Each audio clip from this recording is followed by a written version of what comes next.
Serà agafar una mica d'aquesta llangonissa de senglar per aquests amics que ens acompanyen, el Jordi Bosch, el Jordi Buixaderes. Són gent que tenen problemes econòmics. Estan... I a aquesta hora una mica aperitiu va bé. I escolta, per si de cas, perquè la ginebra a vegades et provoca aquell punt a l'estómac que et deixa allò trencat per dins, doncs mira, aquí teniu una mica de llangonissa. De senglar, de senglar. Que es diu. Bon dia, què tal, com esteu? Sé que ahir vas estar al teatre, no? Ahir vam estar al teatre, vosaltres jugant allà aquesta timba i fent d'atracadors, escolta, però quina traça que teniu. Sí, no, heu tingut un cop d'efecte. Quin pla. I a més, et diré una altra cosa, que té molt mèrit per part dels que us dediqueu a fer teatre, que un dia en què juga el Barça, que el teatre estigui ple de gom a gom, suposo, que en un moment com aquest, de crisi econòmica també, és molt d'agrair. Perquè són els dies en què suposo que els actors esteu allò en plan més ai, avui què passarà, no? I en canvi... Hi ha senyores, hi ha gent de l'Espanyol... Hi havia molts senyors. Perdona! Del Madrid no, nen? Jordi! Són 200 localitats. El Buixaderes ha trobat motiu per aquesta ple. Sí, no. De gràcia amb aquests jugadors. L'obra, que no és una obra gens llarga, és una obra molt... Una mida fantàstica, una mida molt bona, a un horari molt interessant, sobretot per als qui... Bé, allò que t'has de llevar d'hora, doncs que us ho agraïm moltíssim. Que té mèrit, alhora que us hi veu molt d'hora i que fossis ahir al teatre té molt de mèrit. Però escolta una cosa, fem una mica la timba del que és l'obra aquesta dels jugadors, que es pot veure al Teatre Lliure de Gràcia, en aquest cas, fins al pròxim 20 de maig. Sí, exacte. Perquè el Jordi està molt en el seu paper. El Jordi fa d'ell, fa d'actor. Jordi Buixaderes. És que clar, tenim dos Jordis, perdonin. El Bosch de Buixaderes. Vull dir el Buixaderes. Però tu que fas d'enterramorts, perdona. En aquests moments, clar, és el clàssic que fa les feinetes que troba. És una gent, som quatre, que el present no és que ens agradi gaire, com estem ara tots plegats, i tenen un futur molt incert, ja tenen una edat, i s'apunten el que poden. I ara fa d'enterramorts, com demà passat segurament farà d'una altra cosa, vull dir, clar. És complex fer de descol·locat amb un paper, en el teu cas molt histriònic i que es permet molt la caricatura, no? Però fer justament de descol·locat social damunt d'un escenari, amb aquestes pauses... A vegades hi ha més pausa fins i tot que text, hi ha molta capacitat interpretativa. M'ho va semblar, sobretot en el paper del Jordi Buixaderes, que també jugues molt amb això de quedar-se en blanc, no? I d'aquest punt de dir hi soc però no hi soc. I jo pensava, s'estarà quedant en blanc de veritat o ho fa veure, que ho fas veure, clar? Si mires tot el que passa a la funció, passa molt poca cosa. De fet, una mica la feina nostra és descriure un ambient, no? Una gent que reuneixen i entre ells tenen una relació especial i creen un clima especial, no? I aleshores el Pau Miró, que és el director i, a més, l'autor de la funció, ha insistit molt en això, en buscar aquest clima, no? I llavors ens deia, això és una cosa tranquil·la, petita, hem d'anar a buscar, no tingueu pressa per dir la lletra, sinó que hem d'intentar això, que es creï un clima estrany, que diguis, què els hi passa a aquesta gent, no? Perquè simplement el que és la peripècia és molt senzilla. Us acompanya també el Boris Ruiz i l'Andreu Benito, els quatre personatges. En aquest pis és on passa tot. I en aquest pis és on aquests quatre jugadors es transformen. En una cuina. En una cuina, exacte. En una cuina, concretament, eh? En una cuina. En aquesta cuina, què passa que els transformi? Tu enterramorts, tu actor, i els altres dos que són? Un professor de matemàtiques. Un professor de matemàtiques i l'altre és un barber. Un barber. Què passa en aquest espai? Què passa en aquest espai perquè es transformin? I suposo que els surt un jugador, els surt la part més fosca de cadascú, no? Clar, el jugador el que el distingeix és la pujada d'adrenalina, no? Aquella emoció. Ja no és... Diu, no juguem per guanyar, juguem per aquelles dècimes de segon en què la carta que decideix la partida fa el top, no? Això és el que enganxa, no? Aquesta emoció, no? Aleshores, en la seva situació vital i la situació del món tal com està ara, els porta en un moment donat a prendre una decisió que diries, aquesta gent no són capaços de fer-ho, però una mica en broma entens que s'arrisquin a fer un gran cop, no? A dir, bé, nosaltres no tenim res a perdre, al contrari, no? Si això ens surt bé, o encara que no ens surti bé, la nostra vida canviarà a alguna cosa millor segur que el que estem passant ara, que és fatal. I això, en un altre ambient, amb unes altres persones, segurament cadascun d'ells no ho decidirien.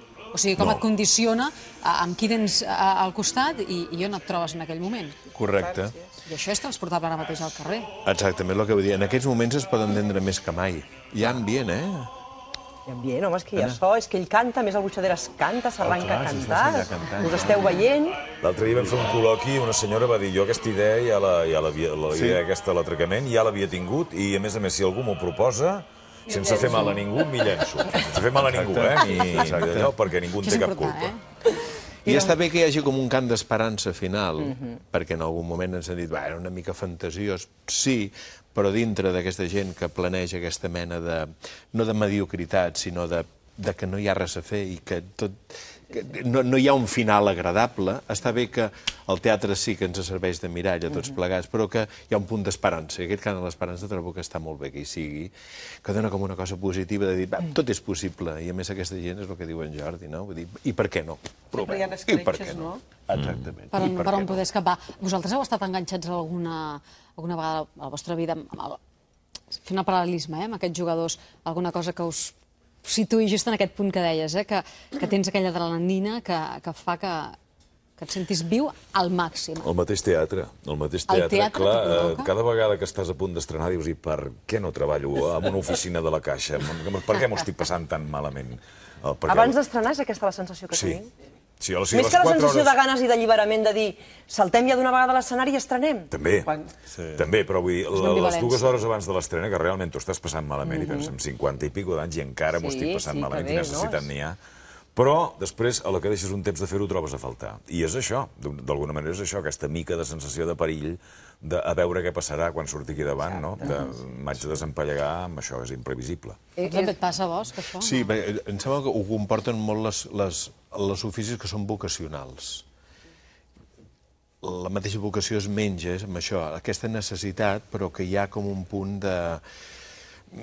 d'això, que per un cantó tens moltes ganes i per l'altre la por i les inseguretats també, conviure amb elles hi ha un moment que cansen, hi ha aquella cosa, En fi.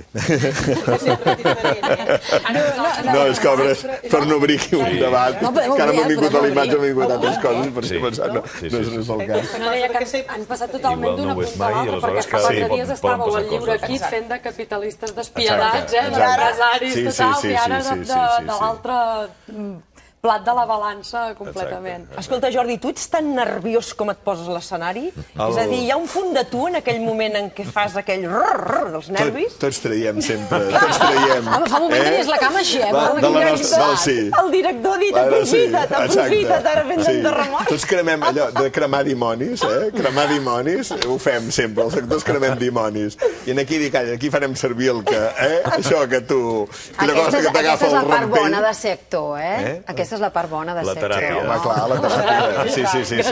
Sí. De tota manera, hi ha molta teràpia, perquè justament retrateu aquests 4 personatges que estan i viuen una mica descol·locats, una mica com tots plegats estem en aquest moment, amb aquest sotrac que ha suposat la crisi econòmica per tothom, però també doneu aquell punt de sentit de l'humor a l'obra perquè la gent, malgrat aquells 4 personatges una mica sinistres, tots ells i en cadascuna de les seves personalitats diferents, no?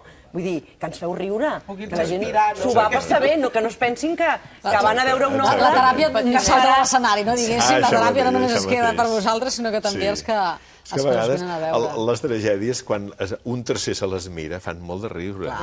El que les viu ho pateix molt, però el tercer que s'ho mira de fora dius, ai, si et veiessis amb els meus ulls... Els jugadors és una tragèdia? Jo diria que sí. El que els hi passa a aquells 4 està en un moment tràgic de la seva vida, i potser tota la seva vida és així de tràgica. És una mena de grisor que els invadeix i que miren enrere no els hi agrada, el que veuen no els hi agrada i el que miren endavant tampoc. Hi ha una cosa que... Perdut per perdut. Sí, i es troben, exacte, i juguen, que és la seva mica d'alegria que els dona una mica la vida, clar. Per això és una tragèdia existencial bastant important. Com us veu repartir els papers? Us els va repartir el director? Us va cridar, us va plantejar, hi ha aquests 4 papers i cadascun pensant a veure si em tocarà això o l'altre i ell va decidir? Hi va haver negociació? Com va anar? No, normalment és el director el que ja et truca per dir, vull que tu facis aquest paper. Sí. I què et va treure del paper que tu... A mi em va treure l'obra i l'equip, els 4. poder estar amb els quatre, i amb un autor com el Pau Miró, vull dir, un nano amb... Digues. No, anava a dir, és que com que vau estrenar a Girona, sí, de Girona a ara, hi ha hagut temporada alta a l'estrena ara al Llibre de Gràcia, hi ha hagut una evolució de... Hi ha hagut l'evolució de que s'han assentat, o sigui, s'han assumit més els papers, han reposat, i a la que ens hem tornat a enfrontar, dius, ostres, s'ha notat aquest espai de temps que va bé, també, des del punt de vista d'un actor, que dius, fem una aturada i després tornem a engegar motors i possiblement engegues amb més... més fort, no? Correcte.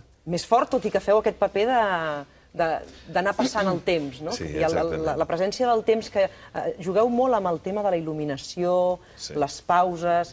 Interessant, també, com s'ha treballat això, no? És veritat, sí senyor.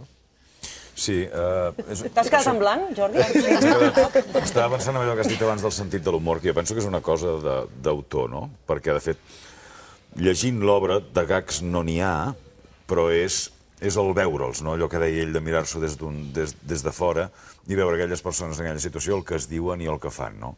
I penso que és un mèrit d'autor, que és aquelles coses que quan les llegeixes tu, profà, o que no ets dramaturg, ho llegeixes, no ho saps veure, i en canvi quan està posat davant del públic produeix l'efecte còmic, no? És un bon moment pel teatre, ara?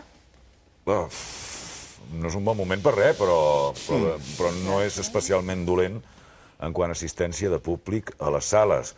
El que passa és que sí és dolent en quant a les ajudes oficials, sobretot dels ajuntaments, que s'hi comptava molt i que ara s'han reduït a zero. Home, vosaltres no us podeu queixar perquè estreneu a temporada alta a Girona, fins al 20 d'aquest mes esteu al Teatre Lliure, però és que hi torneu. Hi ha una altra entremig, i llavors el 6 de juny hi torneu i esteu aquests 10 dies del 6 al 17. Exactament. Això és una bona notícia. Sí. Hi ha poques obres, diguéssim, que a més tinguin la sort que la mateixa temporada es puguin reprogramar. Sap greu quan hi ha una cosa que funciona, que no es pugui aprofitar al màxim. Home, i tant. I sobretot també des de la feina que us dona a vosaltres a nivell d'assajos, de dir, bé, i després la posada en escena són pocs dies o pocs mesos, no? Es pugui amortitzar. Es pot amortitzar una mica més.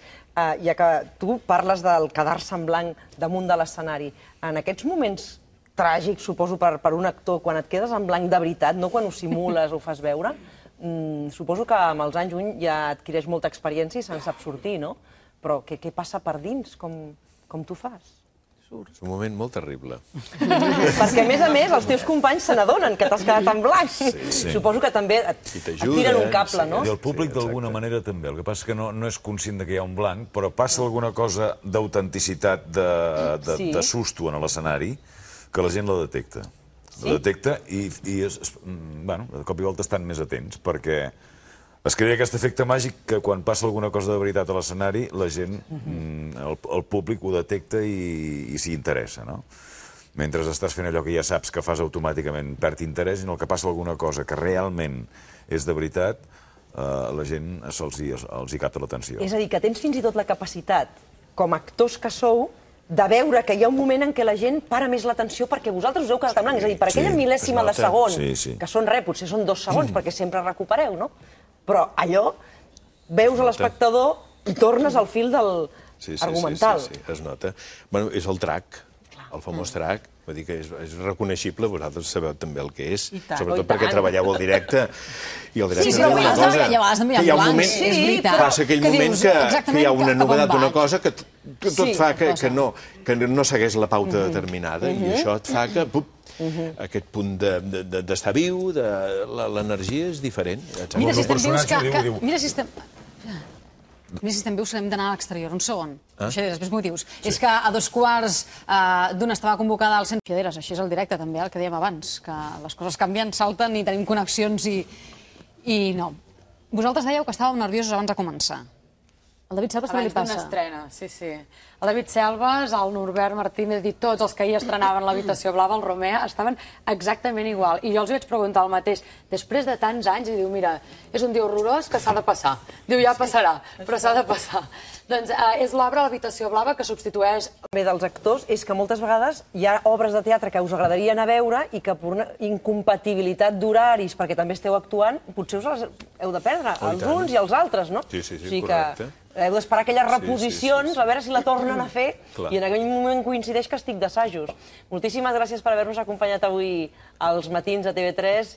Jordi Bosch, Jordi Buixaderes, els jugadors fins al 20 de maig tenen oportunitat d'anar-la a veure aquests dies després, al mes de juny. Teatre Lliure de Gràcia. Gràcies a vosaltres.